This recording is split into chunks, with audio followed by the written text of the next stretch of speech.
Hello everyone and welcome to today's workshop. So we will have our second day of this marine data for Africa training, and this is a Copernicus Marine Service workshop. And today we will have the practical session. So 2 days ago we gave you an introduction to the Copernicus Marine Service, and today we will have the practical session, and we will show you how you can visualize the data sets and how you can apply it to a case study. So before we start, we are going to go through some house rules and guidelines to help you follow this workshop in the best possible way.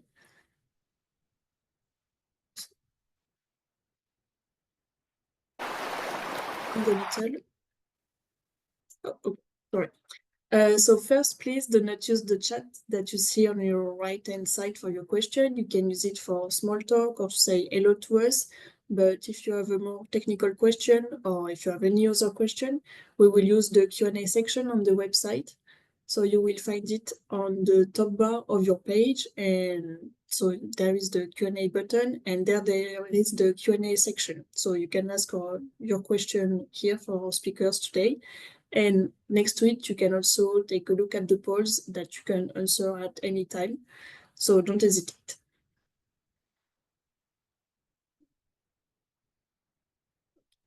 So today we will have 4 demonstrations. So we will start with the Copernicus Marine Toolbox demonstration by Leila Fab that you saw 2 days ago. And then Daria Andrievska from Noveltis will do the Jupyter notebook and the QGIS tutorials. And finally, Simon Millet will do the RStudio tutorial at the end of today's session.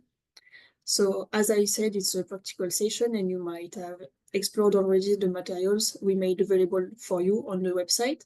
So yeah, I hope you have a question for our speakers of today. And yeah, so I'm inviting my first speaker, Leila, to do the Copernicus Marine Toolbox presentation. Leila, whenever you want, the floor is yours. Hello, everyone. Okay.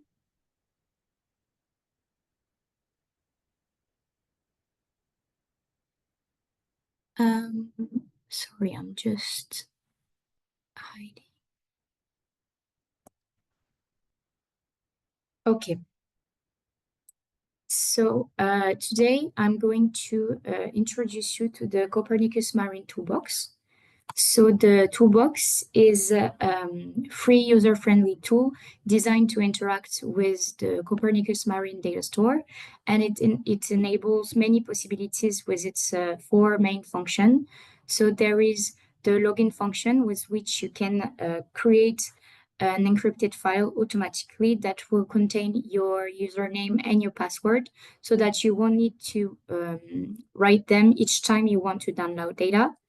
There is the describe function with which you can retrieve the products and the datasets metadata. There is the get function with which you can download original data as published by the producers. And then there is the subset function with which you can download the part of a dataset that interests you. So with subset, you will be able to choose the variables you want to download for a geographic area of your choice with the depth levels of your choice and for the time extent of your choice. And with the toolbox, there is no quotas on volume size or for the bandwidths. One of the advantages of the toolbox is its ability to download data with a significantly improved performance, and this is due to the conversion of the data to the analysis-ready cloud-optimized format. So analysis-ready means that the data were homogenized for ease of use and interoperability for both geoseries and time series queries. And cloud-optimized means that the data were optimally stored and that there is a fast parallel access to the data. And this is possible thanks to the 3 services. So the geoseries service, which provides a large chunk size for the latitude and longitude dimensions and small chunk size for the time dimensions. So this service is optimized to analyze a large geographic area over a short period of time. There is the time series service, which provides a small chunk size for the latitude and longitude dimensions over and a large chunk size for the time dimension. So it is optimized to analyze a long time series over a small area. And then there is the original file service that provides the original data as published by the producers. During this presentation, I'll show you that we can use the toolbox on a command line interface, such as Mamba's Miniforge prompt, or with a Python interface. For example, with Jupyter notebooks or with code editors like Visual Studio Code. During the presentation, I'll use both of them, the command line interface and Python, to show you how quick and easy it is to download data with the toolbox. So let's start at the beginning.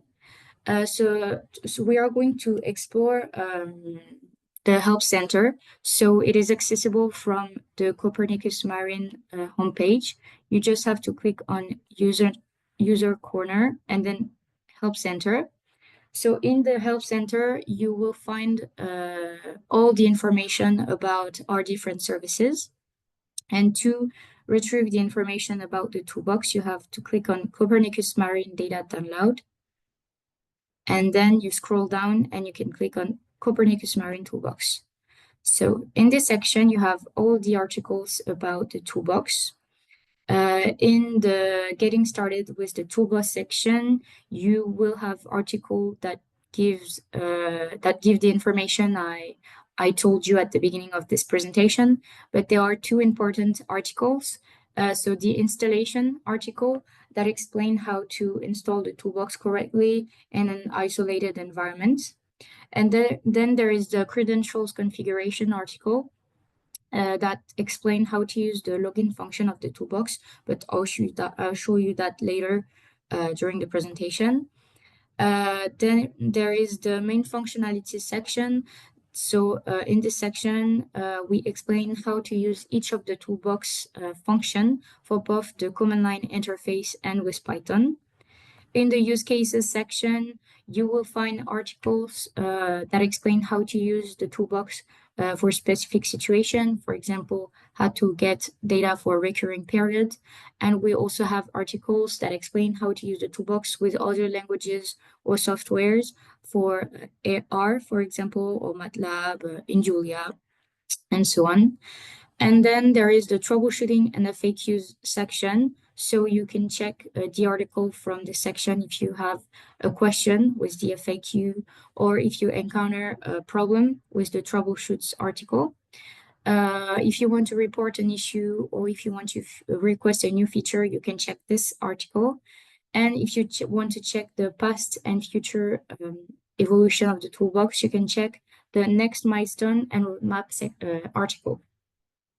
So for the sake of this presentation, we are going to pretend that you've already installed the toolbox by following the steps from the installation article. So by that, I mean that you've installed the toolbox in an isolated environment.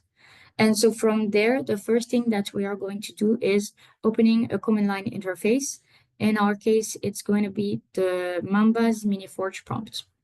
So to activate your environment, you just need to write Mamba activate, and then the name of the environment in which you've installed the toolbox. So for me, it's Copernicus Marine 2. I click on enter, and now you can see that I'm no longer in the base environment. I'm in Copernicus Marine 2. To check if the toolbox is installed and if you want to check which version you have installed, you just need to call the package and then write version. And now you can see that the toolbox is installed and I have the latest version installed. Okay, so we are going to start with the first function of the toolbox, the describe function. Just to remind you, this function is used to retrieve the products and the datasets metadata. First, we are going to check what are the options you can use with described. To do that, you just have to call the toolbox, then write the name of the function, and then you add the help argument. And on your left, you can see the options you can use with described, and on the right, you have their description. So for this presentation, I'm not going to show examples of the describe function, but you can check the article from the Help Center. So everything is detailed there. So we are going to see the second function together, the login function. So it is pretty easy to use, and you need to know that login need to be used once. So I'm going to show you. Copernicus Marine login. If you run this line, you will be asked to enter your Copernicus Marine username and then your password. Be careful when writing the password because the writing is hidden. And by doing so, you've created a credential file that is stored in the Copernicus Marine folder. So if we go check, this is the encrypted file that you've created automatically. And because you've created this file, now you won't need to write your username and your password each time you want to download data. So once you've used login, you can forget about this function. Now we are going to see the get function. So we are going to check the options available with get. So the same as we did it before, we call the toolbox, we write the name of the function, and then we add the help argument. So with get, we see that there are many options available, as you can see it. But the only one that is mandatory is datasets ID, because we need to specify from which dataset we are going to download the data from. So we are going to download original data with get. The first thing we need to do is choosing a dataset. So to do that, I'm going back to the Copernicus Marine Service homepage, and I'm going to explore the data by clicking on Ocean Products. So we are on the data store, and for this presentation, I'm going to use this product. So I click on it, then I go on Data Access. In Data Access, you will always have the list of the data sets of the product you've chosen. And I'm going to use the first data set. So I just have to click on copy. Oops. I go back to the command line interface, and then I can start writing my request. So to download data with get, you call the toolbox. You write the name of the function.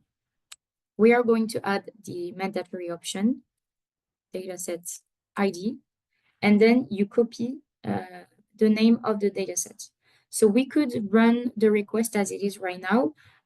So if I do, it would download all the files that are present in this dataset, but this is not what I'm going to do right now because it would take too long. So we are going to use another option that is called filter. So with filter, you are going to be able to filter what file you want to download. So I add filter, and I'm going to download the data for the 1st of December 2024. So 2024, December 1st. Okay.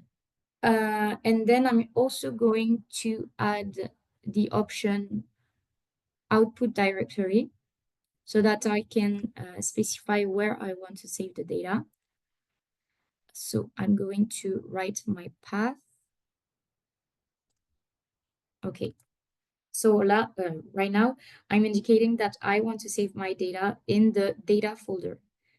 I click on enter. So first we have information that the toolbox gives us. So it is indicated the version of the dataset we are using, the dataset part. So there is no parts for this dataset, so the default one was chosen. And then the data are downloaded. we are going to check the data folder. We have the product we chose, the data set, the year, the month, and the file for the day we chose. So the 1st of December, 2024. Okay, if you want to see how the other options work, you can check the article in the Help Center because I won't have time to show you everything today. And now we are going to see the subsets function together. I'm not going to keep using the command line interface. Now I want to show you how the toolbox work on a Python interface. You will see that the syntax is a bit different. So I'll be using Visual Studio Code, but you can use the program or the editor of your choice. So I opened Visual Studio Code. I need to open a new file. So I click on New File, and I'm going to choose a notebook. Okay. So be careful when you open a notebook, you need to select the kernel that correspond to the environment on which the toolbox is installed. So in my case, it is still Copernicus Marine 2. And then to use the toolbox, you need to import the package. So import Copernicus Marine. And now we are all set to use the toolbox in the notebook. So the first thing that we are going to do is that we are going to check the options available with subsets. So I'm going to write a line that is the equivalent of the help line I was using on the command line interface. So I need to call the toolbox Copernicus Marine. Then I write a dot. I write the name of the function, subset, and then I add a question mark. And now you can see all the options you can use with subsets. So we are going to write a request to download data together. For beginners, we usually recommend to use the subsetter. So this is what we are going to do. So to use the subsetter, I go back to the page where I found the dataset ID. I'm going to keep using the same dataset, but I'm going to click on Form. So we are on the subsetter. Just so you know, the subsetter is a web interface you can use to download the data directly from the website. But with this service, there is a size limit. But you can also use the subsetter to create a request for the toolbox. And this is what we are going to do. So first, we have to select the parameters of our request. So I'm going to select one variable. I'm going to select the area of interest. So you can write your coordinates here, but you can also click on draw a map and draw a geographic area. And then you can select a date range. So I'm going to keep this date. Once you're done, you just have to click on automate. And you can see that a request was created for the toolbox on the command line interface and for Python. So as I'm using Python right now, I'm going to copy the request, and then I go back in the notebook and I paste it. We've already imported Copernicus Marine, so I'm removing it. I can run the request as it is, and it will download the data. I'm just going to add the output directory option so that I can indicate where I want to save the data. So I'm going to copy the path.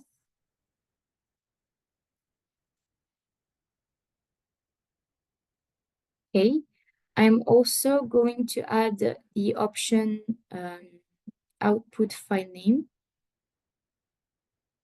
so that I can give a name to my file.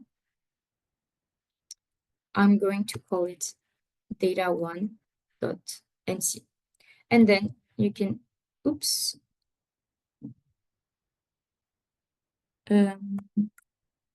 Sorry. Okay.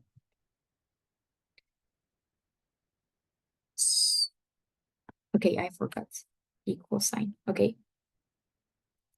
So we have the same messages as with the get function, the dataset version and the dataset part. And now you can see that the data was downloaded. If we go in the data folder, you can see your file here. Now we are going to see the two latest functions of the toolbox. So these are the open dataset and read data frame functions. So with this function, you can open the data remotely without having to download the data. So we are going to start with open datasets. We are going to check the options available. So Copernicus Marine.open dataset ? And if you check the options available, you will see that they are very, very similar to the options of the subset function. So to show you that they are very similar, I'm going to copy the subset request. I'm going to paste it. I'm going to replace subset with open dataset. And I'm just going to open the data in the DS variable. I need to delete output directory and output file name because we are not downloading data. We are just opening them remotely here. And then I run the cell.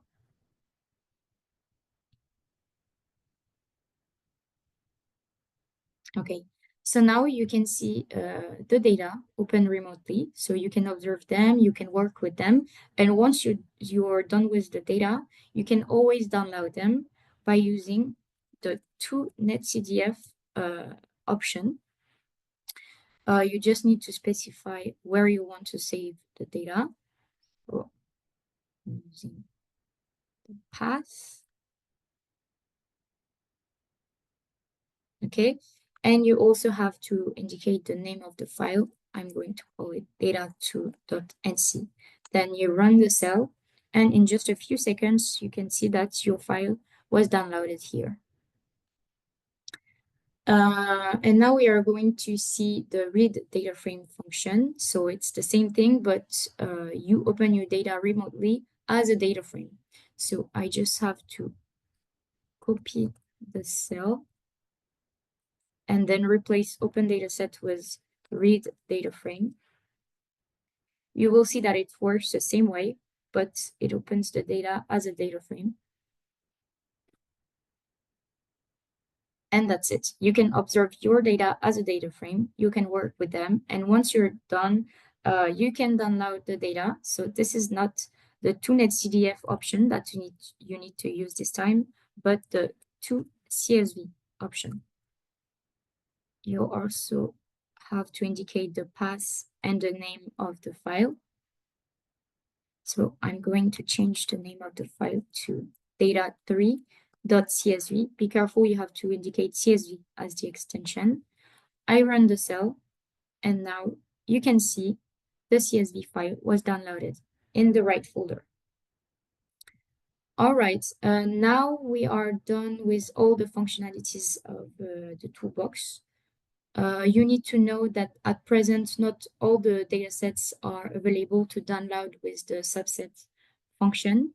In fact, if you go in the homepage of Copernicus Marine, then user corner, and then user notification service, in the incident tabs, you have the notification datasets in the process of being formatted for the service subset, and you have the list of the datasets that are not available yet with the subset function. All right. If you have a question about the toolbox, first, I recommend you to check the help center. You will most likely find your answers in there, but you can always click on this widget here and then click on messages, ask a question, and then first you will be talking with Blue, our AI chatbot, but you will always have the option to click on a button on which it is written talk to a person. And if you click on it, you will be talking with a member of the user support team. All right, I'm done with the presentation now. Thank you for your attention. Thanks a lot, Leila, for your presentation of the toolbox. So for now, we have a few questions for you. So we are going to go through it.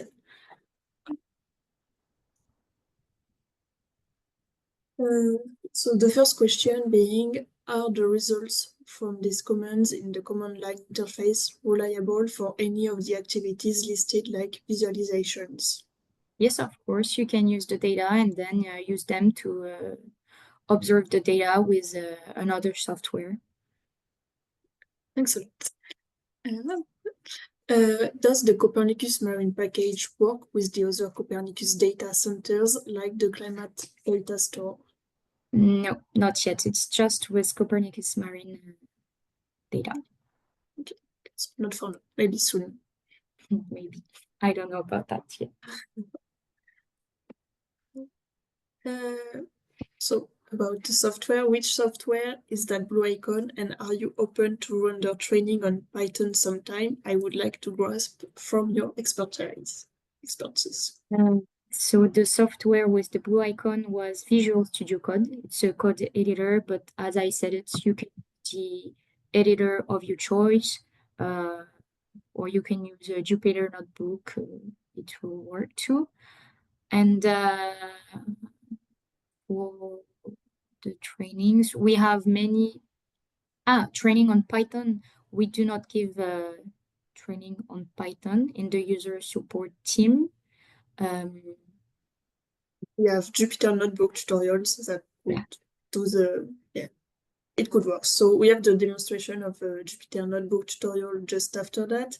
And also on the e-learning pages of the website, there are plenty of examples of past tutorials on Jupyter. So you can have a look. I think we will put the link on the chat for you to have a look at all of the tutorials available.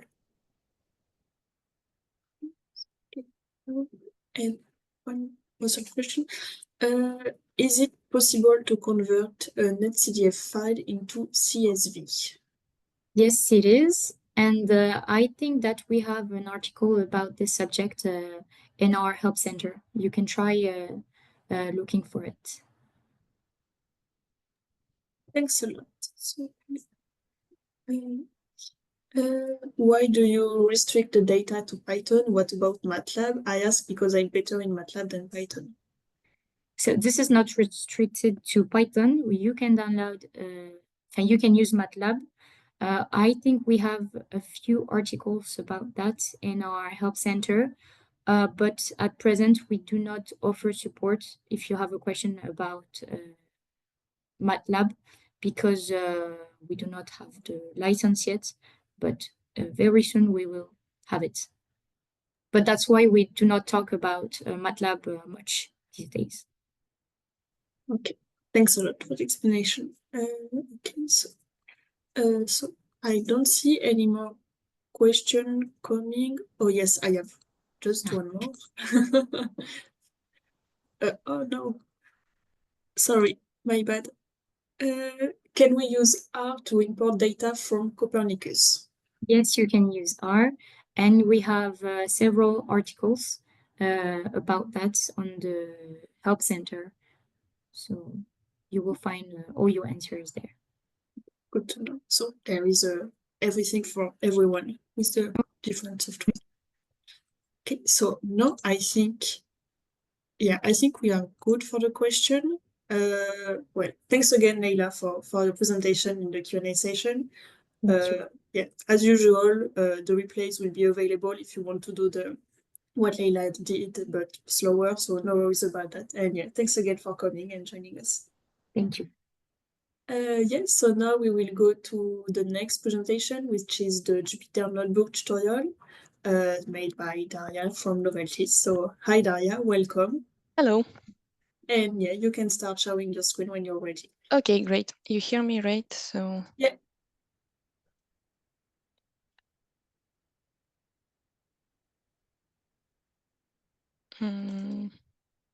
So you see my screen? Yeah. Great. Okay.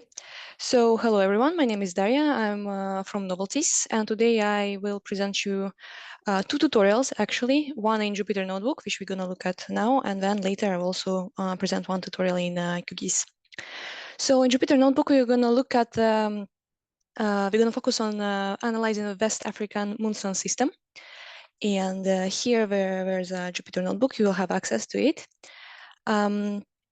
As we don't have much time, I'm not going to be very precisely step by step explaining everything. I'll just rapidly go through the main things. Yes, as I said, we're going to look at West African monsoon system, which is one of the most influential climatic systems which affecting West Africa coast. It is like here you can see a little schema if you want to look more in how it forms. So the most important thing to know about this phenomena is that it governs rainfall patterns and directly influence many domains, including agriculture, food security, and of course, terrestrial ecosystems and marine ecosystems. And today we're going to focus more on marine ecosystems. This system results from complex interactions between the Atlantic Ocean and atmospheric circulation over the Sahara. And the key factor is in its variability in the Gulf of Guinea, which we're going to look at more specifically today. And we know that in this Gulf, the sea surface temperature fluctuations can actually modulate the monsoon's intensity and distribution. And warmer or cooler waters in this region can shift rainfall patterns and potentially causing droughts or flood. And also, of course, can influence marine ecosystems, including fisheries, which is quite important because in this area there are quite big and important fisheries systems. So to study this phenomena today, we're going to focus on 3 variables. So it's going to be seawater temperature, it's going to be ocean currents, and primary production. And first, to use a Jupyter notebook, you would need to set up some Python modules. I'm not going to detail them all, but you can see it here. And for the data, we use 2 products from Copernicus Marine Service. And one is Global Ocean Physics Reanalysis. From this product, we're going to use sea surface temperature and also the currents. And we will download, but it's already downloaded, but you can also see it later, how to download the data. The data is monthly main data. And for this tutorial, we downloaded for 30 years of available data to see its variation in the long term. You'll see it later. And the second product is Global Ocean Color Plankton. And yeah, from there we use a primary production variable, also on the same period of time. So as it was already discussed before about how to access the data from Copernicus Marine Service, here in this tutorial, in this Jupyter notebook, you will access data through the Copernicus Toolbox. So you import the library, then you set the boundaries of an area of interest. And then for each of products, there is this cell which you execute, you put your credentials and it will download. I'm not gonna, to save time, I'm not gonna execute any cells, run any cells. And also all the data is already pre-downloaded. So I guess for you, it will also can be pre-downloaded, or you can download yourself as it's more convenient for you. So 2 products are downloaded here. And well, straight to the exercise itself. First, we would look at seasonal patterns of currents and seawater temperatures. For this, we open the data set. So the data set we downloaded is having actually 4 dimensions. You see, for example, depth has only 1. So we downloaded only on 0.5 meters beneath the surface. So before we proceeded to more analysis and visualization, we wanted to use a squeeze function to get rid of this dimension because, well, it doesn't actually give us any specific information. And then our dataset was completed with current speed. because when you download this current data or current variables data from a product, it is actually its directional components. So it has two directional components in which you can have a, well, it's a vector field, right? So for us to have its speed, we need to calculate it as here. And then we wanted to, as I said, we're going to look at seasonal patterns, right, of seawater temperatures. And to do so, first we wanted to compute 4 different climatologies over the 27 years of available data which we downloaded. So it's for each season. And for this, there is a function, group by function, in which we can specify time.season, and like this, and also mean. Yeah, we wanted to have its mean value. And like this, X-array, this library, which we use very often, especially with netcdf format files. X-array will automatically group together the data by seasons, so like winter months separately, spring months, and so on. So like this here, you can see that after it's been executed, you can see that now we have another dimension, which is season, and there's 4 of them. And here you can see that there are 4 different values of it. So yeah, well, it's a bit strange, but it basically means December, January, February, June, July, August, and so on. So now as we have our data grouped and well, like sorted by seasons, we can actually see this seasonal patterns. So here we have representation of our sea surface temperature and currents all together. So in color you can see the sea surface temperature, and in with arrows you can see the current, its direction. And yeah, we are focused on this area in the Gulf of Guinea. And here, what is yeah, okay, the first one, yeah, it's the winter months, then spring, summer, and autumn. And we can see that during boreal summer, which is actually from June to September, but we are more likely focusing on like summer months, we can see that the monsoon actually intensifies. And for example, here we see a dark spot. So it means that the water was cooling down. So it was colder than well, we can see actually that like a very, very big difference in sea surface temperature.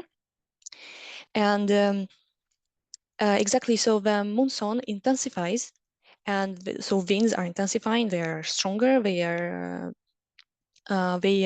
push surface waters away from the coast, and like this, water, more deep water is actually more deep water. What deep water, which is more cold than the surface water, it goes up, so it replaces the surface level waters, and we see that here now the water is getting colder.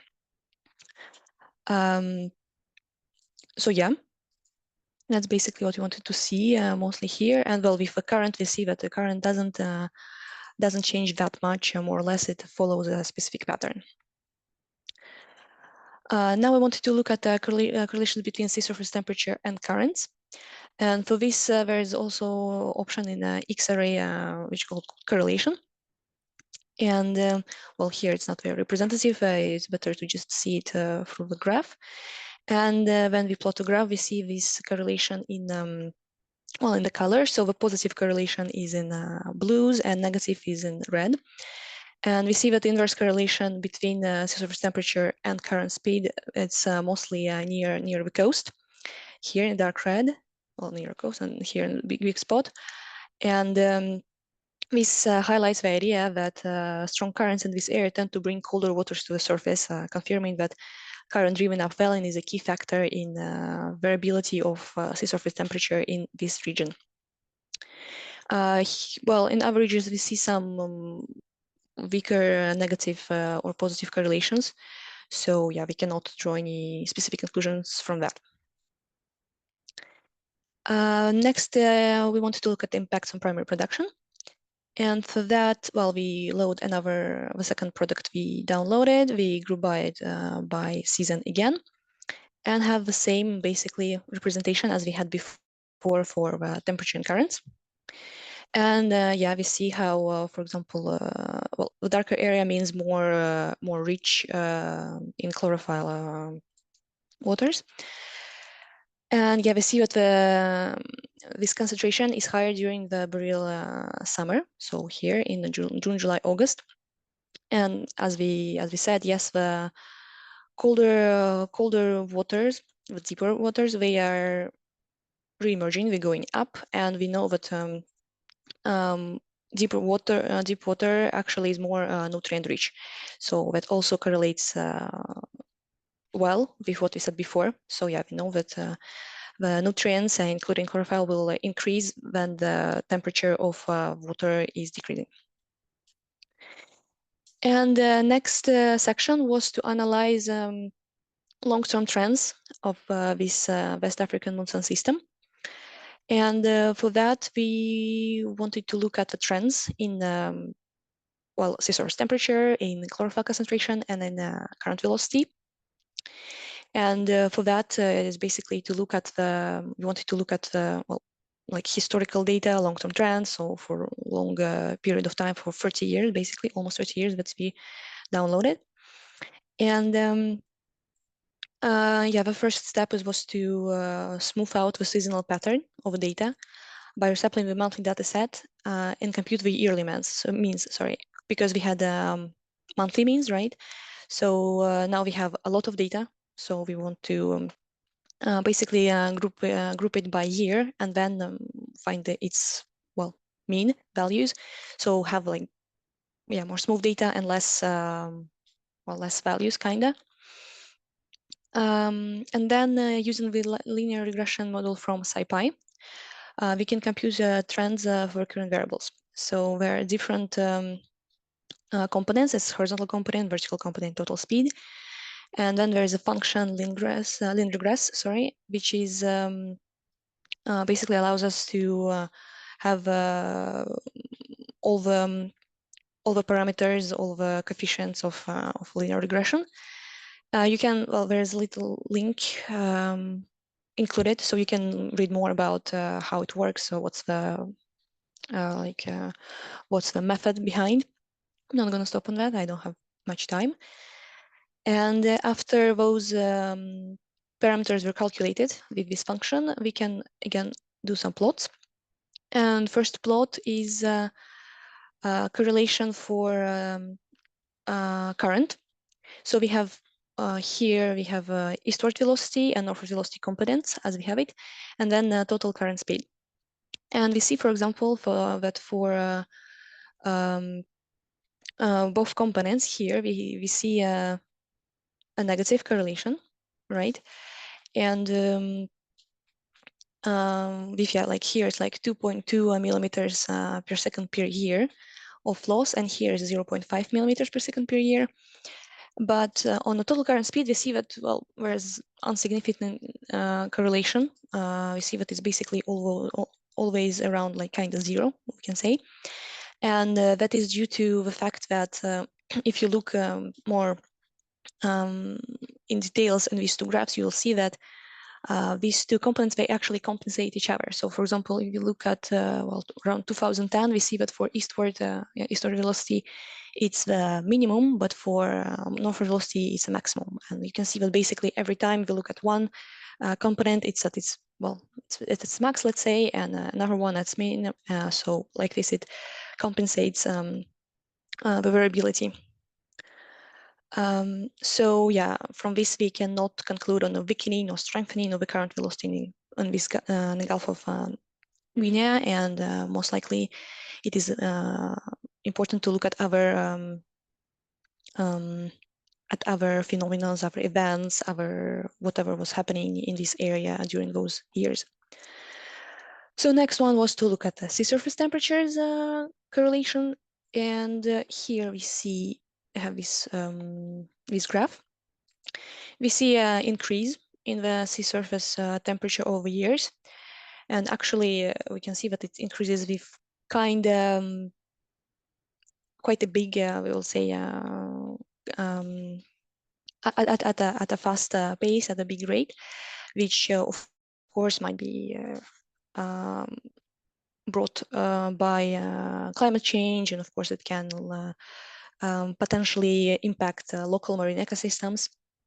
And we also see that there's also high interannual variability, which also might be due to other processes happening in the area. And the last one is primary production, also the correlation trends. And here, well, we don't really see much, we would say, because you see that before, like, well, 2000 something, 2005, 4, we can say, there was a low primary production. Then suddenly it increased quite significantly. Then it was some plateau, kinda, and then it decreased and had like reached another plateau. So yeah, that's not a very specific. There's no specific trend. And yeah, we can see that probably by studying more the processes and the different phenomena and events occurring in this region, like Atlantic Nino or changes in monsoon also, maybe if we study a bit more over a long period of time also, because, well, 30 years is a long time, but still not that long, honestly, in these kind of matters. So like this, I can maybe understand better if why this shift actually occurred, like this shift in primary production here and also here, for example. So yeah, that's kind of it. At the end of a Jupyter notebook, you have some little kind of section of exercises. So it's additional things you can try to do with the data downloaded, with well, displaying other variables, looking more in some particular features. And yeah, for conclusion, well, we just looked very briefly. I hope, well, you have time to look at it more by yourself. We looked at how to use Copernicus Marine Service products in Jupyter Notebook. You will also see how to download it from Toolbox option, and well, yeah, how to explore it, how to make some plots that identify seasonal patterns and also correlate some variables. We also some linear regression, and also we saw long-term trends in time series of different variables. So I guess that's it for me. If you have any questions. Thanks a lot for the tutorial presentation, Daria. So we have a lot of positive comments in the chat, and for now we have one question for you. Okay. So the first one being, what is the difference between coordinates and data variables in the downloaded data? Which ones are the features? So I assume I'm not sharing anymore, but yeah, okay. So when we look at XRE dataset, it has a very, well, specific, sometimes complex structure. So it has coordinates, and usually coordinates are latitude, longitude, well, yeah, a very, very common one. Time, it could be depth or like altitude, well, depends on the product. And then data variables is, well, the variables what we actually look at. So like, yeah, like what we looked at, sea surface temperature, I don't know what current components and stuff. And the point is that variables, they depend on coordinates, also dimensions, but I'm gonna talk about that. So so basically, yeah, like each variable has, for example, on our case, it was 3 coordinates, so longitude, latitude, and time. So you can plot this variable depending on time, on well, on a spatial, on a map. But yeah, but for example, coordinates themselves, they are not like coordinates are independent from the variables, and variables are dependent on coordinates. Thanks a lot for the explanation of the data structure. Okay, so the next question that I can answer. So to have the notebook, you can download it on the website. The link is on the chat also if you want to use the link on the chat. But yeah, the notebook is available along with the full video tutorial pre-recorded, and you will also have the replay. So no worries about that. Okay, next question. Could the chlorophyll concentration jump in the 2000 years be due to shift in measurement methods? It fell back to almost linear in the 20s. Yeah, I mean, could be possibly. I cannot answer this question precisely because, well, I don't know that for sure. But yeah, it could be maybe measurement methods. Maybe there have been some specific event happening. Yeah, for this we need to investigate a bit more on this matter. Thanks a lot. What type of feature engineering did you do to the data set, and how has it impactful to your modeling? Not sure I I'm completely not sure understand this question. Yeah, I think it's most of like what reanalysis might have been done to the data project. So I think it's more for the user support team and on Mercator side. So I would put it on the side. Yeah, the products and how they were obtained and made. It's a question to the provider of the data. Yeah. Okay, so I will put it on the side, but yeah, you have the name of the products on the notebook, so you can also look at the whole information about it. So,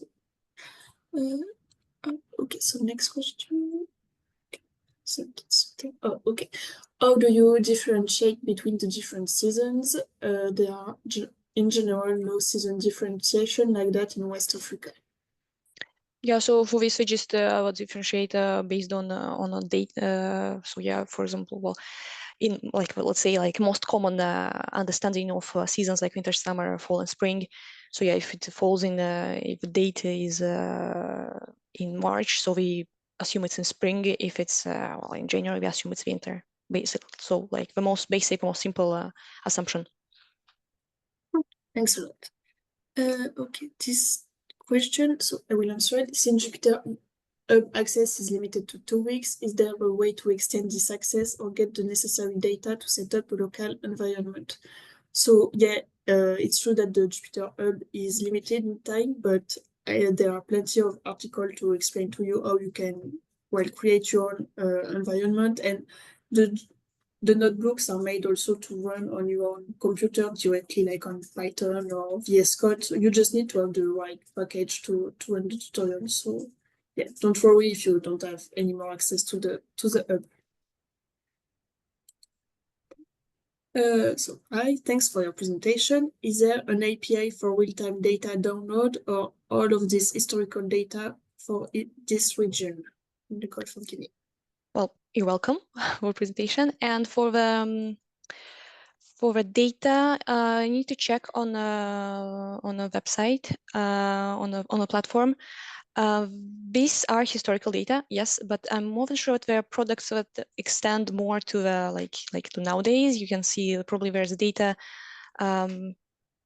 which isn't, well, it's not going on like a future, let's say, but like in the past days. I think it's called forecasts more like. It's not reanalysis because they didn't have time for reanalysis. But sometimes there are some type of data, sometimes there are none of them.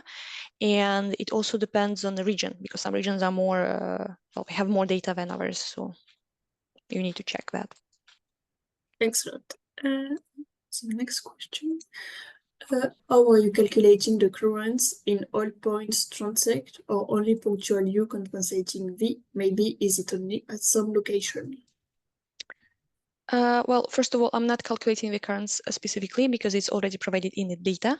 So we need to check at the product details to see how exactly it's calculated, modeled, measured. But it is, I'm not sure if I'm responding exactly, but yeah, I mean, there is U and V components of a currents. Well, it's quite usual representation of currents or wind and stuff like that. And yeah, and in notebook we only calculated the speed by using these two components. Yeah, I agree also. We need to check all of the information of the products because I don't know all of them by heart, so yeah. Okay, so next question. Did you say the variables and the coordinates are independent? If yes, why? And how can they be integrated to visualization? So no, I didn't say that they are independent because they are all connected to each other. I said that, well, variables, they are dependent to coordinates. So each variable has coordinates, but coordinates themselves, well, yeah, coordinates themselves are dependent only on themselves, like each coordinate. Like for example, latitude is only having dependency on latitude, longitude, blah, blah, blah. And the variable is dependent on all the coordinates. Yeah, they're independent. Of course, they are connected to each other in the data set. And how can be they integrated to visualization? Well, as we saw, basically even in Python, when you try to plot a variable, it will sometimes even, or depending on what type of plotting you use, it will be automatically by default plot against one of the coordinate. And well, if you have several, you choose it. So yeah, they are not independent, but yeah, they are connected. But yeah, I just wanted to say that variables always have coordinates assigned to them, but coordinates are not assigned to variables.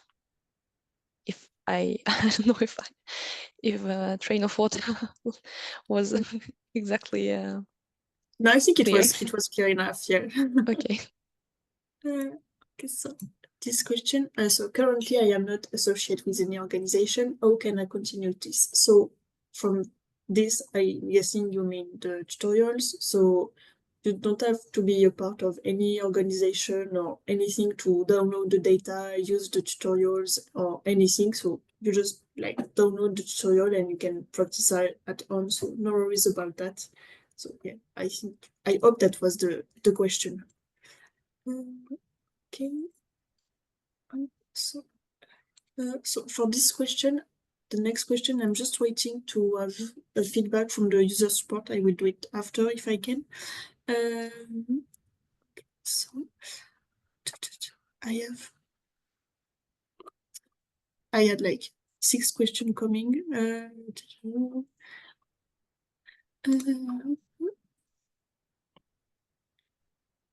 Okay, so for this one, how can I access the slides to the presentation you just presented to go through? So the tutorial is available on the website along with the pre-recorded video tutorial, and you will also have access to the replay. So yeah, no worries on that side. Okay, so we have another question about like the chlorophyll concentration. Could the chlorophyll concentration jump be due to other events external to come? For example, geological activities, and as such, that the jump is natural. Yeah. As I mentioned, yeah, there could be many reasons it actually happened. So yeah, we'll need to study more. But yeah, there could be some correlation with some events, yeah. Okay, thanks a lot. Okay. So we'll just do some like general question. Let's see.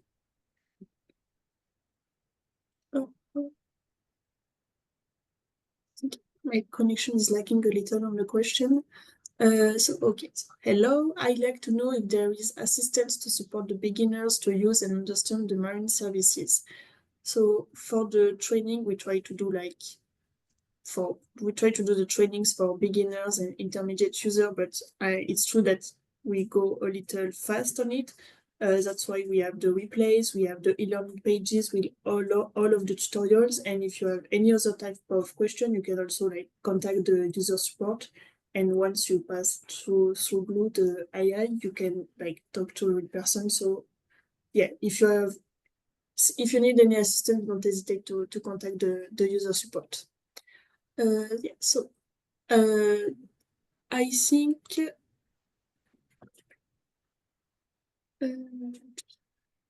okay, so for this one,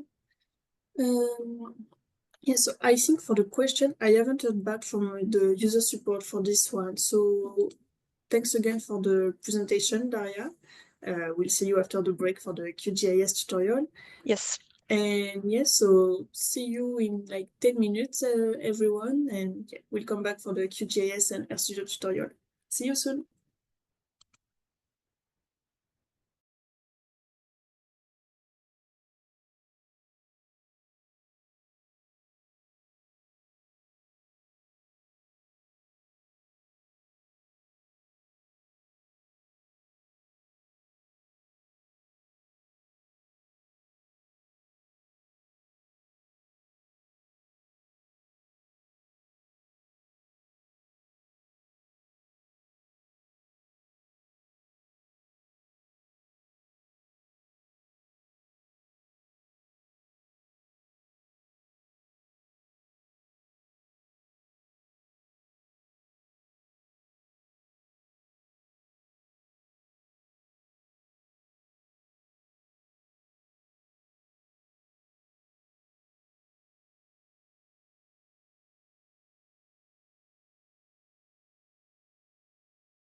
Welcome back, everyone. So I hope you had time to take a little break and chat with each other and look at the polls. So now we are going to go to the QGIS tutorial. So welcome again, Daria. Yes, well, hello again. And you can begin when you want. Yep. So you see my screen? Yeah, right? it's okay. Okay, great. So, well, hello everyone again.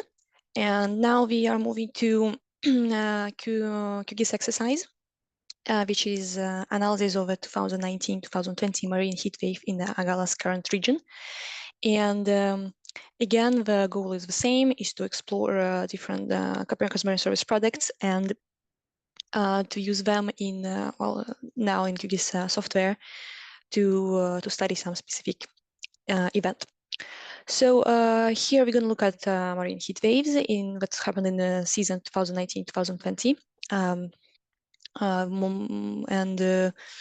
Well, marine heat wave is just, well, is period of prolonged period of seawater temperatures being too high, being higher than usual, being higher than normal for this region.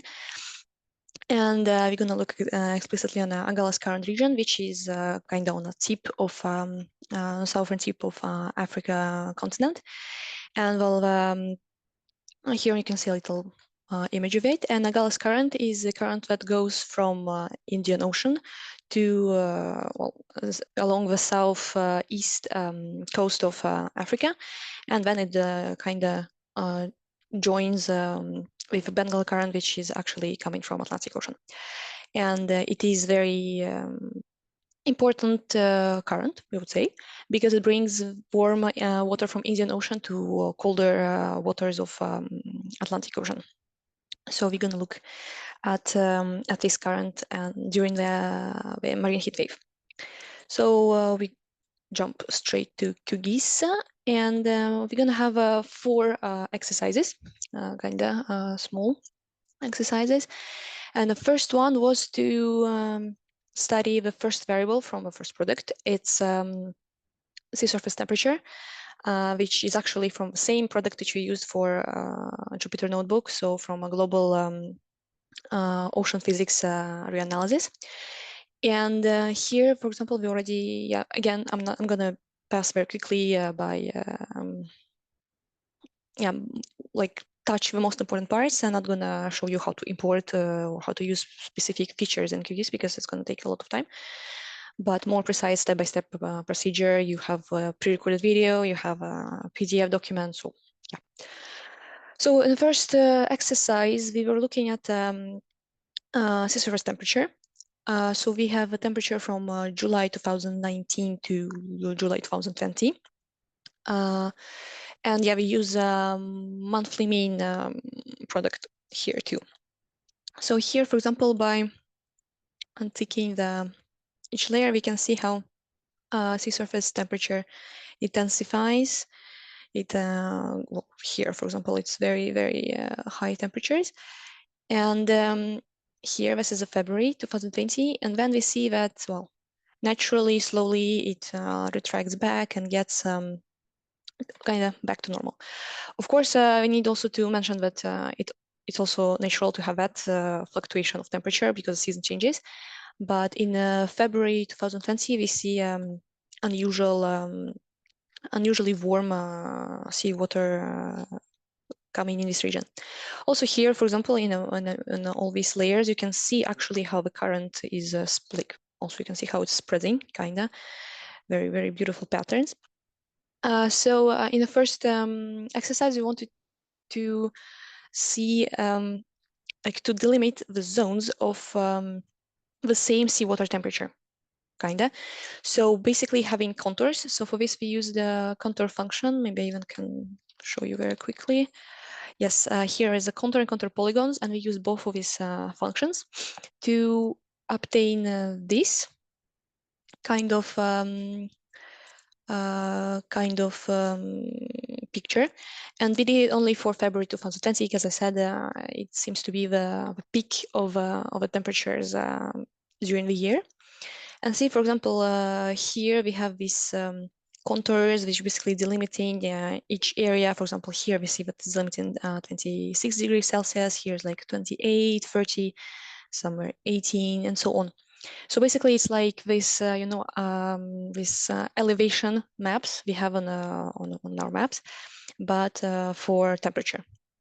And another layer we produced was contour, but now it's a polygon. So before these ones is just lines, and then we did a polygon.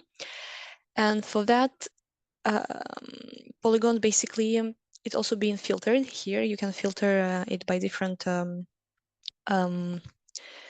well, by different features and different parameters it has, but we filter it by max temperature to be exceeding 27 degrees to see the areas that are affected the most, areas of highest seawater temperature. We also made it less, like we reduced its opacity because in the next step we're gonna superimpose these some layers together to look at their interaction, let's say. So that was the first exercise, more about working with sea source temperature. And for second exercise is exactly why we need this polygons of contour polygons, is to look how temperature, seawater temperature, correlates with dissolved oxygen concentration in the area, because well, dissolved oxygen is very important for marine ecosystem health, because too much oxygen is well, good amount of oxygen is good. When it's too much or not enough, of course, it's like any extremities, it's bad. So here we looked at the let me just check all its children, yeah, except this one. Here we looked at the concentration of dissolved oxygen. And again, starting from July 2019, we can see that like month by month, we see that the concentration reduces here in this region. We also know, yeah, by the way, yeah, the yellow parts are higher concentration, purplish parts are lower concentration. And we see that exactly in February, again, it reaches kind of a minimum. And then again, it's going back to, like fluctuates back to higher levels.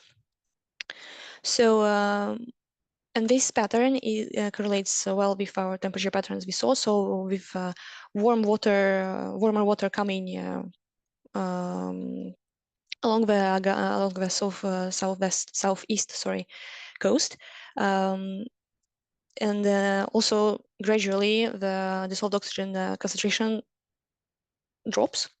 So yeah, warmer water contains less oxygen, which is, well, not very good for marine animals and well, ecosystem overall. And what we wanted to see is exactly, as I said, the polygon that we had before. We wanted to overlay it to see, to see if the area with the lowest dissolved oxygen concentration corresponds to the area of the highest seawater temperature, regions of a high seawater temperature. And it is true, like here we can see that basically the darkest areas of this raster layer of dissolved oxygen falls directly under the our polygon representing higher seawater temperature. And then there was this this layer produced. So it's basically, again, the same looking polygon layer, but if we open its attribute table here by right-clicking on it, we can see more values on it. And it's, well, we have for each polygon, because we'll see that it's different polygons. For each polygon, we have a minimal and maximum temperature. And we see the some statistics for the dissolved oxygen. We have a minimum, maximum, and mean. And we also can see that exactly this correlation that we saw more like in, well, visually, we also have it quantitatively. We see that with temperature rising, we see that oxygen is dropping. Basically, for all the columns, we see this trend. And to obtain this new layer with the stats, it's zonal statistics tool. Yes, this one, in which you choose the layers, you choose different statistics. There are many statistics, and they chose only 3. But also, that could be a nice exercise for you to play and to see different options. So to the next exercise, and the next exercise was to have a temperature anomaly. So anomaly is basically the difference between the event. Temperature anomaly is a difference between temperature during the event we are looking at. So for example, for us, it's the peak of marine heat wave, so it's in February 2020, and between the historical data, between comparing to climatology. And for the historical data, we first need to load it. So here we loaded each February of year, like each year from 2000 to 2019. So as we look only, like we compare only February, so of course we're going to compare to other months of February in 20 years, in the past 20 years. So here we're like, well, we can look very briefly, but we see that more or less how to say, like the fluctuations, the temperatures are more or less the same, but of course sometimes they're higher, lower. That's exactly why we need the climatology. And to do the climatology, after we did it, we obtained this layer. So it's basically like previous layers, but smoothed. And for that, we use a raster calculator. I'm just gonna quickly show it, raster calculator. And here you put an expression, and for expression, we put basically, well, the sum of all the 20 layers and then divide by 20. That's it, easy. So like this, you have our climatology, and the final step is, of course, to obtain our anomaly is to deduce, to compare this climatology with the month of February 2020, which is our reference time frame. So this is what it gives, and I will show you the scale. Yeah, it goes from -3 to 3, and yeah, it means that well, there's negative anomaly and positive anomaly. So in blues it's negative, and red is a positive. And positive anomalies means that at these places, like the temperature, seawater temperature in February of 2020 of our event is higher than the historical data, and the blue means, well, it's lower. So here we can see that mostly it's higher, not very significantly. So we see different shades of red is not very intense, for example. But in some parts, which is actually, well, it's not exactly a Gauss current, but here on a tip, we see that it's a very, very red. So it's the most intense difference between the temperatures of the marine heat wave peak that we are studying, comparing to the historical data we have. So yes, for this exercise. And the last one was to basically see actually how the, well, to see how the current goes, how it spreads. And for that, we used also current data from global ocean reanalysis, physics reanalysis product, I believe, the same as for Jupyter notebook tutorial. And again, here we have these two layers, which are components. You can see that, for example, here we have a V and U component, which are, well, like this, just raw data doesn't really give us any representation. You need to vectorize it. And after you vectorize it using these two components, you have a vector field, which is more like, well, human friendly, I don't know, for our eyes to understand how it's going. And here you see, well, the arrows, they show direction, and the color of an arrow is a speed. I will show it here. And yeah, this is a current only for February because that's what we were focusing on. And yeah, you see a very pretty, nice swirls here, some nice pattern, and you see that even though it has like some, it circles or goes in some strange patterns, it still goes from up, down along the coast. And you see that it intensifies the most here on the tip. Here you see some red arrows, which are meaning that it has a higher speed than current speed than in other regions. Well, a bit here also kind of. And to do this vectorizing, there are many ways to do so in QGIS. I'm gonna show you, probably I have time, so I'll show you one that we used for this exercise, which is integrated in this net CDF to GIS plugin, which is also actually developed by Novelties. And this plugin was developed mostly to operate the netcdf files, netcdf format files, which are most of the products in Copernicus Marine Service platform are in netcdf format. And you can just you can still import this type of files through QGIS by just importing as layers, but it's true that sometimes it's not very intuitive, especially when you just start, when you just begin with such tools. You don't really understand what's happening, what's really importing, and this tool is a bit more user-friendly, and it allows you to it facilitates the insertion of data, but also it has an additional function of vectorizing. So basically, I don't know if Ula, yeah, it probably will take too much time. I don't know if I have much time, but as soon as you have a file, you can add a file by clicking here. You will have a file and you will have variables on the right, and then you choose a variable and you plot it. For example, you need to choose these two variables of well, what's it for the current, so U and V components.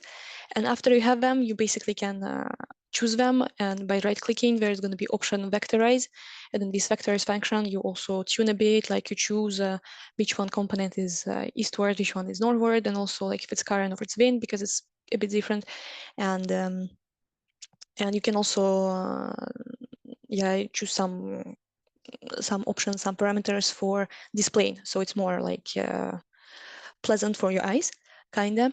So yeah, and this is, as I said, only one of the methods. There are other methods in QGIS to vectorize, to produce vector fields out of components. But yeah, for this tutorial, we used only this one. And that's basically it. So yeah, we looked at the region, at the Angolas current. We saw exactly how it moves. This was also saw, yeah, from this tutorial, we can learn how to calculate anomalies, which is here seawater temperature anomaly, but it also can be any other variable, basically anomaly. And yeah, in this tutorial, you see a lot of QGIS features which are very common and which are very useful with when you manipulate such data in well, many applications. Yeah, like raster calculators, zonal statistics, which allow you to see minimum, maximum, mean values, and many more. So yeah, that's basically it. And yes, if you have questions, I'll be happy to answer. Thanks a lot, Daria, for the tutorial presentation. So we will go to the Q&A section. Okay, so the first question is something that you mentioned during your presentation. Can the temperature of seawater negatively impact oxygen levels, and how can it be measured accurately? So as a question, yes. As an answer, yes. The temperature of seawater can negatively impact the oxygen levels. As I said, then the temperature is getting too high. We see that water is well, becoming depleted of oxygen, which is, of course, less oxygen means, well, the marine ecosystem has less oxygen to breathe.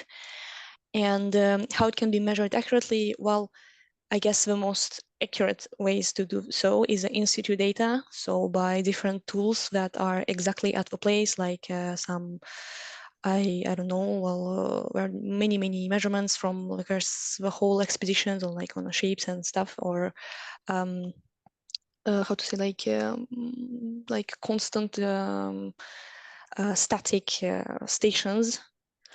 collects the data. So I guess that's the most accurate. But it's usually not during the long, not like in the long term way, kinda. So yeah, it's for specific period of times usually. Yeah, it's more like dot on the ocean for the data like that. Okay, thanks a lot. So next question. Regarding the Agulhas leakage and Agulhas return current, is the resolution of Siemens products high enough for studying this phenomena and have some certainty? Well, it all depends on how much certain you want to be, of course. But overall, yes, I think that well, we saw it when I showed you a temperature and oxygen layers. If we zoom in, we see quite nice fine scale. Yes, of course, it is still, I think, I don't remember exactly what's the resolution, maybe 2 kilometers, something like this. I'm not sure. I'm not gonna tell you for sure. Which is, well, for some applications, for some results you want to obtain is gonna be enough, and for some, of course, not. But we are all we are limited by the data resolution, and well, sometimes we just cannot change it. So we have to take what's there. Thanks a lot. Can QGIS be used to measure oxygen concentration for maintaining marine ecosystem, and how accurate are the results? Well, yes, as I showed, you can have like statistics, zonal statistics, for example, which we used for specific polygons. But if you want to, I don't know, well, it also depends. Like if you want specific region, you can draw a specific polygon, or if you want to, like in specific points, you basically can make a mesh and extract the data from each point, which was going to be a lot of data. And how accurate are the results? Exactly as I said before, it all depends on the resolution of the data, and also depends on the data itself. So how accurate the data, and the data, well, we are not the ones, we're not the providers of the data. Thanks a lot. A more general question.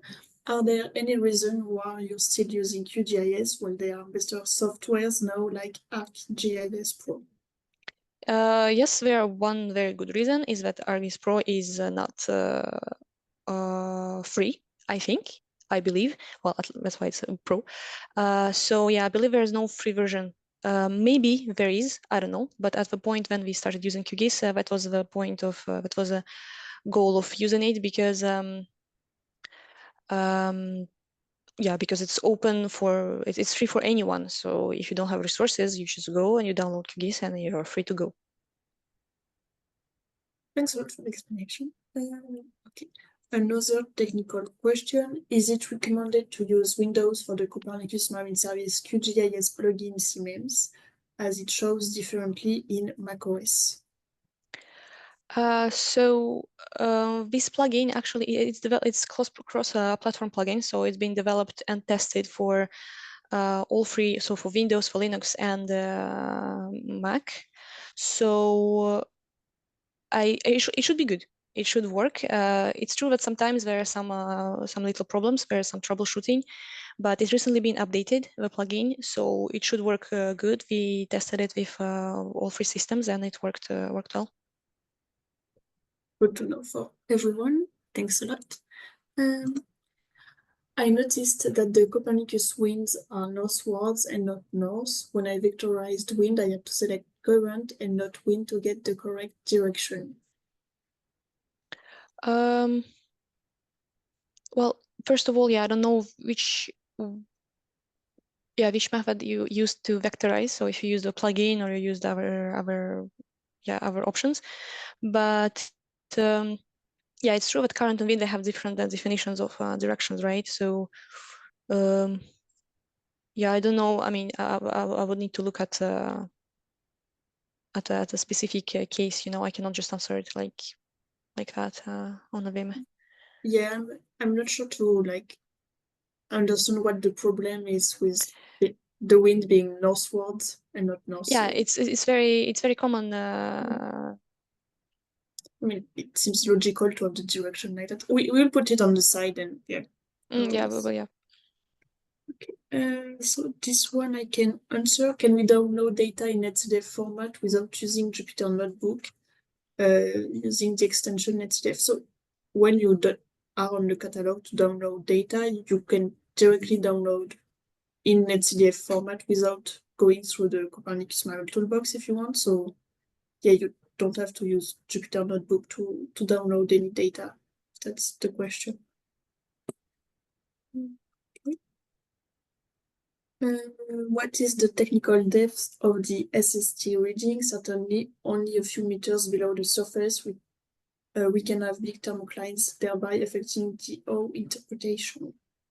Yes, it's true. Yeah, the depth of this specific data, it was the depth 0.5 meters, which is the first layer of among in the data.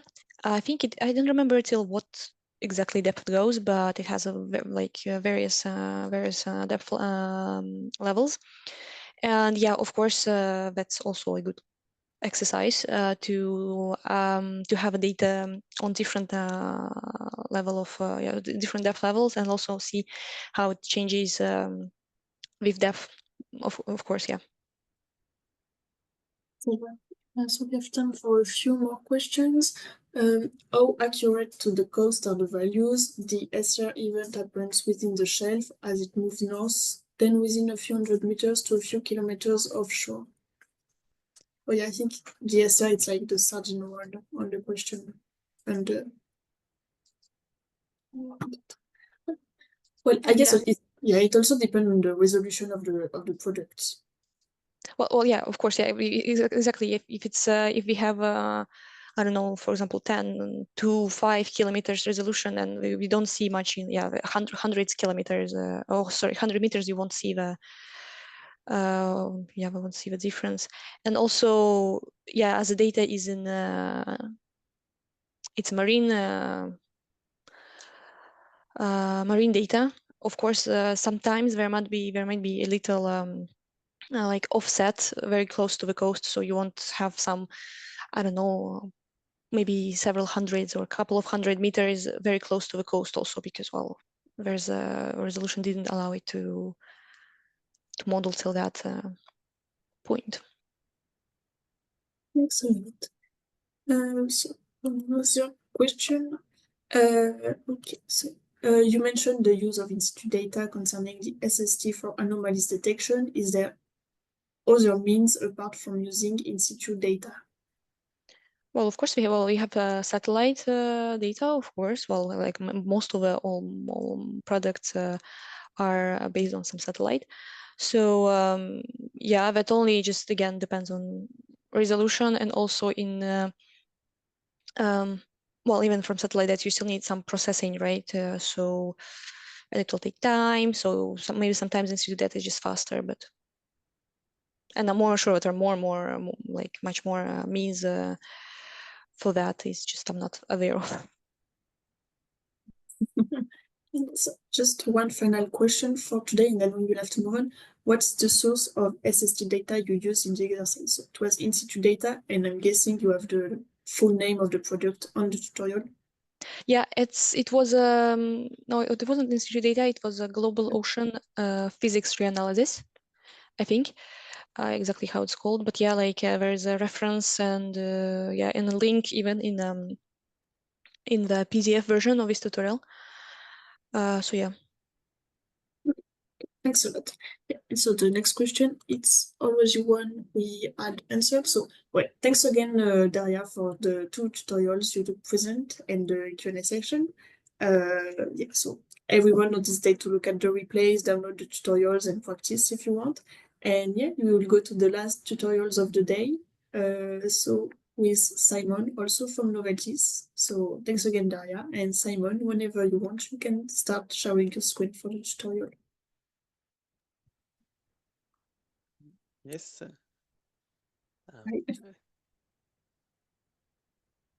Share my screen.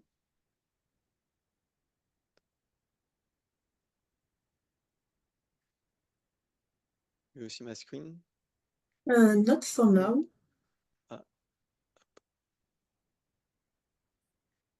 Now Should be fine. Yeah. Okay, it's okay. it's okay. Thank Thanks. you. So, hello everyone, and my name is Simon Millet. I'm a scientific engineer at Novartis in France, and I'll be your trainer in air on tropical cyclone Chido. Um, we will have a closer look at CMM's products, their structures, format, variable, and how to plot and explore them. So for this string, first we will explore an SCD file. Then we will make a basic plot. Then we will see the evolution of cyclone thanks to the wave height. Then we will see other parameters like sea surface height, sea surface temperature. And finally, we will see in one point near Mayotte the sea surface temperature and salinity. So this string focus on tropical cyclone Chido. We struck Mayotte on December 14 in 2024. And it is an exceptional cyclone for this intensity with a wind exceeding 200 kilometers. And Chido significantly impact water dynamic, causing notable variation in sea surface temperature and salinity. There was a strong vertical mixing and freshwater input from intense precipitation.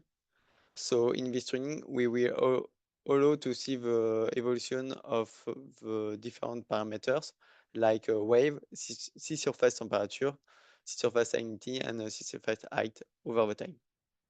So first, in this Jupyter notebook, you must load all the necessary libraries. So for this training, we will use ggplot2 for creating graphic, Dplyr for manipulating data, rColorBrowser it is for color palette in plot, netcdf4 it is a library for manipulating netcdf file format, GridExtra it is for arranging multi plot on a page, and NuBudget it is for manipulating date time data. So first we load the libraries, and if the libraries are not installed in your own machine, computer, you can use this command line to load the libraries. So for this training, we will use two different datasets. The dataset it is already available in Copernicus Marine Data Store. Then you can select the variable that you want, for example, wave, and select the dataset. So the two datasets that we will use, it is the Global Ocean Physics Analysis and Forecast and the Global Ocean Wave Analysis and Forecast. So we only use the surface, and the variable is temperature, salinity, sea surface height, and for wave it is a significant wave height, peak period, and mean wave direction. So the files are already downloading in this training in the folder data here. But if you want to try to download, it is possible. You will need to have your own Copernicus Marine credential, username and password. And if you have not creating an account, it is free and available here. So first, we set the path of an SDF file that is in data wave. Then we load the netcdf file. You see here the information. There is three variables: VHM0, that is the significant wave height, VTPK, that is the peak period, and VMDR, that is the mean wave direction. You have here the dimension, that is time, latitude, and longitude. And here it is the global attribute to have more information about the data set. Then here we load all the variable. It is possible to have information about some variable, for example, the dimension of HS or the value for longitude and latitude. So for the dimension, you use a dim. You have a longitude, latitude, and time. And here it is 1.2 meters for wave for this longitude, latitude, and time. It is possible to do the same with time, but here you see that it is a number, not a date. So to convert the number to a date, you use this function as POSIX. You put the vector time, and we take the origin of the date, and the origin is noted here. That is in seconds is in January 1970. And when you run this tale, we see that now the time is a date. So now we will do a basic plot of significant wave height. First, we determine the figure size, and then we create a data frame. We define an index here. It is an index for time, because we plot only one time. It is possible to change. And we will visualize here the data frame for just the 21st line. And you see the longitude, latitude, and the value for the significant wave height. And then here we plot the data frame. So we use ggplot. Then we add the significant wave height data. So the data frame here, we put the longitude, latitude, and the name HS.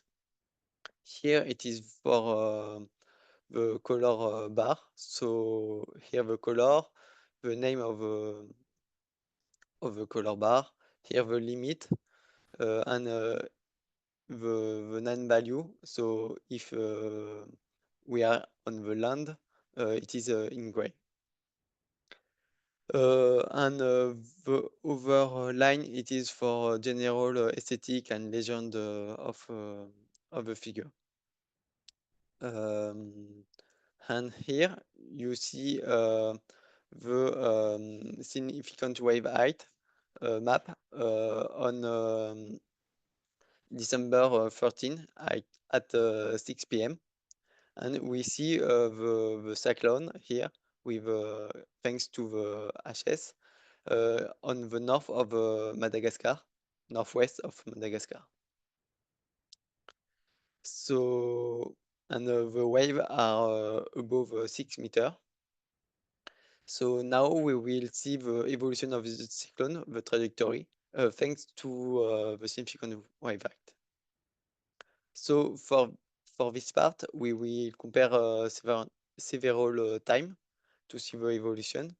So first of all, we create a plot function.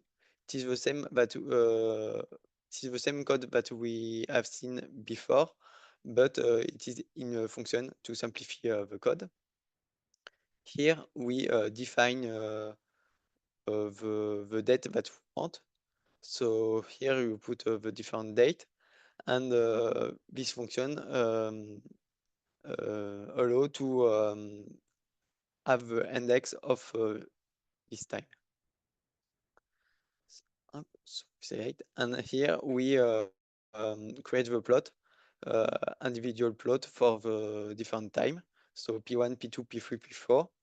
And we put all the plot in the same figure, thanks to grid arrange here. And now we see the evolution of cyclone every 12 hours. So here the cyclone is in the northeast of Madagascar, in northwest. Here it is exactly in Mayotte, and here in the west of Mayotte. And thanks to this visualization, we see the wave, and we can identify the positioning of the cyclone. And in 36 hours, it passes from the north of Madagascar to the east of Mayotte. And in Mayotte, the waves are greater than 5 meters. So now we will see other parameters to see the evolution of cyclone. So first, we will see the sea surface height. So during a cyclone, sea level rise due to combination of wind and wave and low atmospheric pressure. The strong wind and wave push seawater toward the coast and creating a surge. And the atmospheric pressure elevate the drop in atmospheric pressure elevate the seawater to the lower pressure on the sea surface. So in this code, we load the sea surface height variable. Then exactly for wave, we select the index and create the individually plot and put all the plot in the same figure. And here we see the evolution of cyclone.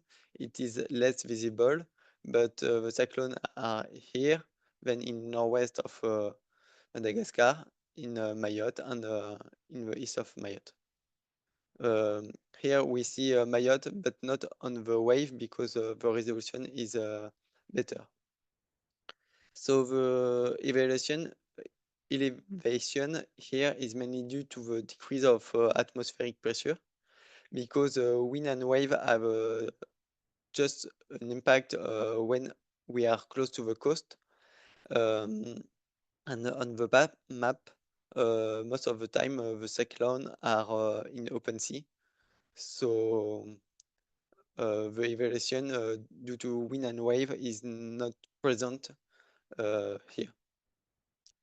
So we see that the sea level rise during the passage of cyclone that can cause submersion in the island.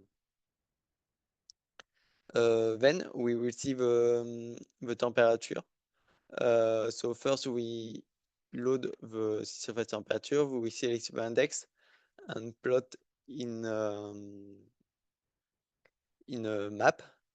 So here the sea surface temperature, we see a decrease of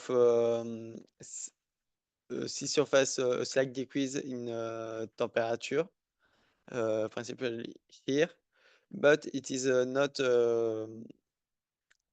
not correctly visible because there is other phenomena that impact the sea surface temperature. But for this, we will focus on one point close to Mayotte to see exactly the evolution of temperature and salinity during the passage of cycle. But if you want, you can test other variable like salinity. The data are already downloaded in the folder data. You can try if you want. To see the evolution of sea surface temperature and salinity near Mayotte, we first load the salinity variable. Then we want to study the following latitude and longitude, this point. So for first, we select the index of longitude and latitude the nearest index, and you see the longitude in the model and the latitude of the model. So it is very close to the point that we want.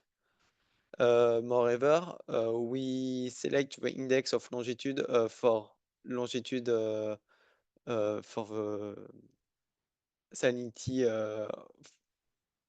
for the longitude for the salinity variable, but it is important to verify that longitude salinity and longitude temperature are the same. So here it is just a verification to see if the longitude variable in salinity or in temperature are the same. So it is true, so it is the same. Then we define the period that we want. So it is before the event and after the event. And then we create a data frame. So for different date, the date is between the two index, and for the one longitude and one latitude. So it is possible to see the data frame here. So we have the date, the temperature, and salinity. So finally, we will create the time series. We use a ggplot, but we create a line, time series of temperature and salinity. And here it is a title, subtitle, and a legend. And here we see the variation of sea surface temperature and salinity over the time. And we see a decrease during the passage of the cyclone for temperature, but in salinity here. So during the passage of a cyclone near Mayotte, the sea surface temperature decrease due to the intense mixing between the upper lower and the deeper. And the mixing caused by strong wind and significant sea agitation. And the salinity decreased mainly due to the intense rainfall associated with the cyclone and the freshwater inflow from terrace for land runoff. And moreover, you see a variation of temperature that is a daily variation due to the alternation between the night and the day phase. So now the training is finished. We will see the impact of cyclone in near Mayotte. And if you have a question, do not hesitate.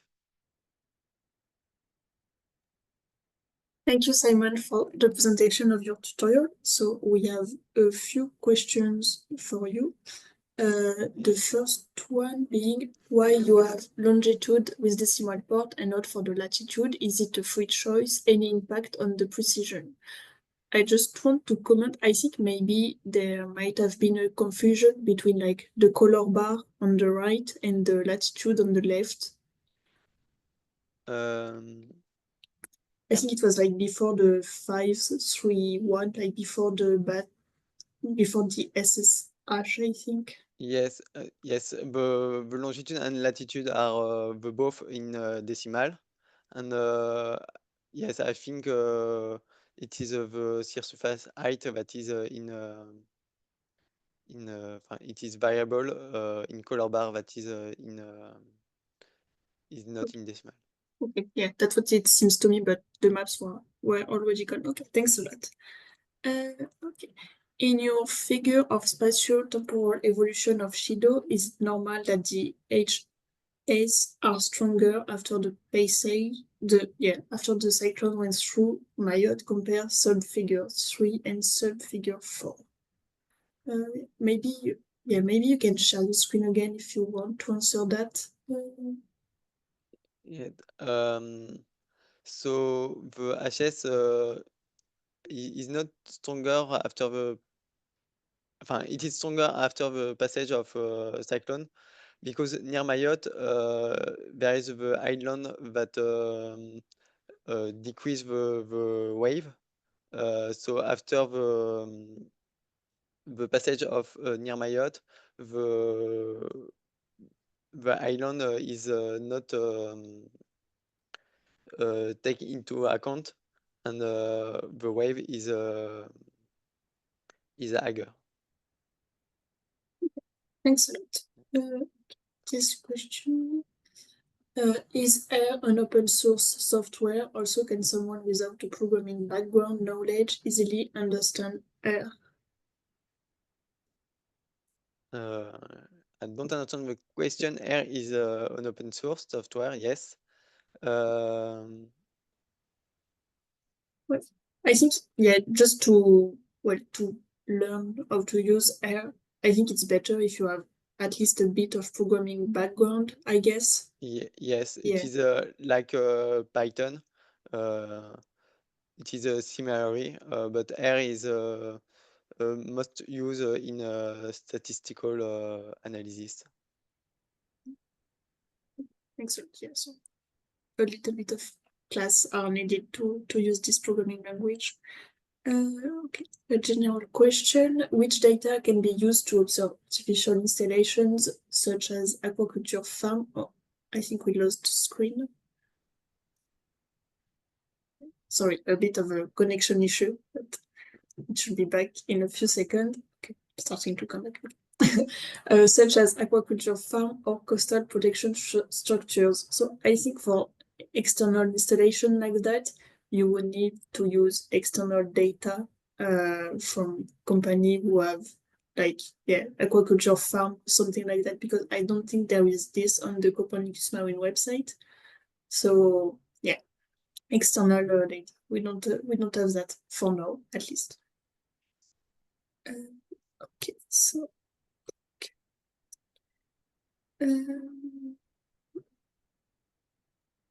the decrease of salinity is more linked to the rupture. Okay, so very technical question. To the rupture of the halocline by the Chido or because of the river discharge, who may have a time of response.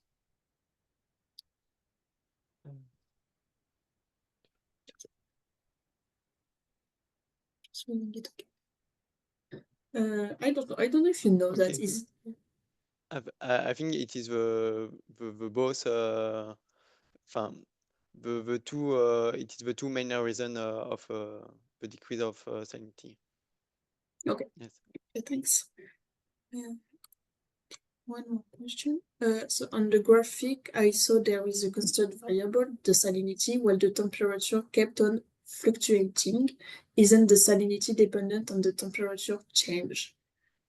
No, salinity and salinity is not dependent of temperature, but in the graphic, the salinity decrease in I don't remember, but it is in 0.2 PSU. That is important for seawater. Thanks. Yeah, the change in salinity are way smaller than in the temperature, I Yes. guess. Yeah. Okay, so I think for now that's the last question. What can you say about the correlation between the cyclone and the decrease in temperature? If you want to add another comment. The decrease in temperature, it is exactly during the passage of cyclone. And during the passage of cyclone, there is a lot of wind, a lot of wave that mixing the seawater, and the seawater temperature that is in a lower depth is lower, and the mixing of all sea surface temperature is lower, decrease. Yeah, the cold water goes up Yes. with the yeah. Okay. Thanks a lot. So I think that was the last question. Yeah, I don't see any more coming, so I think that's it. Yeah, you had a lot of kudos on the chat also, so thank you. Okay. Okay, so well, thanks again, Leila, Simon, and Daria for your presentation of the tutorials. For the participant, well, I hope it was interesting to you, and I hope you could learn a little bit more about what the Copernicus Marine Service offers in terms of data.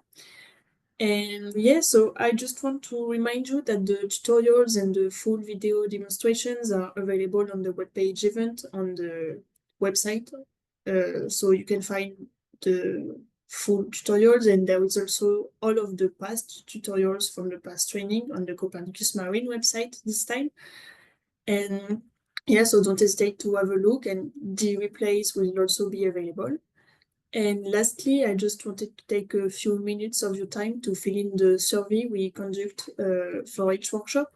So it would be wonderful if we could know what you thought about this format of webinar and what you thought of today's session. So yeah, it can be really useful for us to improve. And yeah, so you will receive an email in the day with the certificate of participation along with the full recordings, and the PDF presentation of 2 days ago are already available. But yeah, thanks again. Don't hesitate to look at the polls, and have a nice day.